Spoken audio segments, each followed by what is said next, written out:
ओम नमः शिवाय। प्रणाम। आज अपन बात करेंगे कर्म करना सीखे।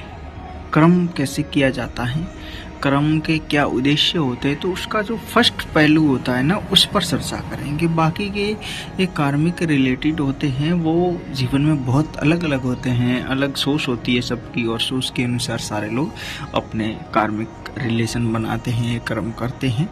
यहाँ पर अपन जो समझेंगे वो बेसिक पॉइंट, एक पॉइंट समझेंगे, और उस एक पॉइंट के पीछे कितना सारा उसका सार निकलेगा वो आप खुद निकाल सकते हो उस तरीके के। ठीक है, तो बात करते हैं कि कर्म कैसे करें। कर्म सबसे पहले तो आप कर्म करना अपने ऊपर सीखे, यानी आप खुद हैं तो आप आपकी बॉडी के साथ में क्या कर्म करते हैं।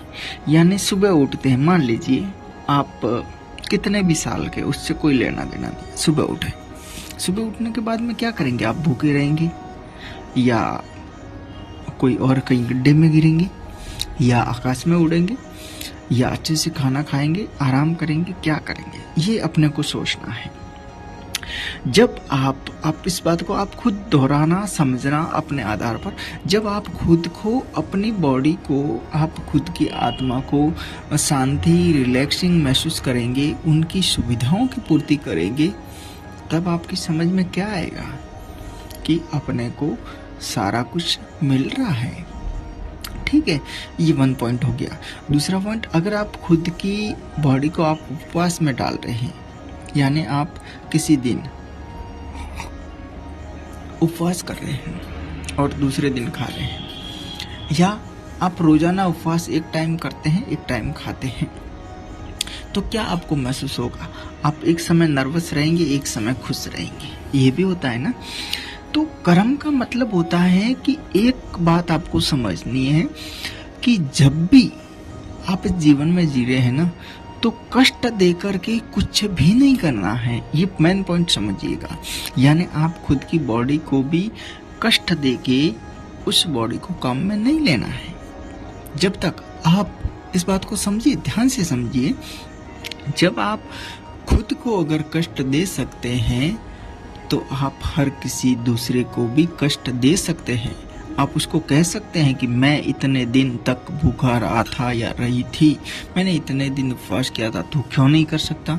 मैंने ये गड्ढा खोदा था, तू क्यों नहीं खोद सकता? मैं इतना पैदल चला था, तू क्यों नहीं चल सकता? तो ये एक कार्मिक रिलेटिव होता है कि ये कर्म होता है। कर्म में ये होता है, मायने रखता है कि आपने अगर कोई किया है, बुरा किया है, तो आपका सोल है वो एक बुराई को वापस मिटाने के लिए कुछ न कुछ उसको करना होगा। लेकिन आप अच्छाई कर दी है आपने, आप खुद को सही रखते हैं, तो आपके दिमाग में भी एक क्वेश्चन उठेगा कि जब मैं अगर दुखी नहीं रह सकता, मुझे सारी सुविधाएं मिलने पर कैसा महसूस होता है, तो दूसरे को भी यही महसूस होना चाहिए। अच्छा, उसको भी दुख नहीं होना चाहिए। तो ये एक कर्म का रिलेटिव है कि जब तक आप खुद को सही तरीके से अच्छाई से फील नहीं करेंगे, तब तक दूसरे को भी नहीं कर सकते। तो तब तक आपका कर्म हो सकता है बुरा हो सकता है। अब आपकी इसमें क्या सोच है, क्या नहीं, वो आप पर निर्भर करेगा। मेरा केवल एक पॉइंट समझाना था जो मैंने आपको समझा दिया। आपको ये वीडियो अच्छा लगे, लाइक शेयर सब्सक्राइब जरूर कीजिएगा। हर हर महादेव। ओम नमः शिवाय।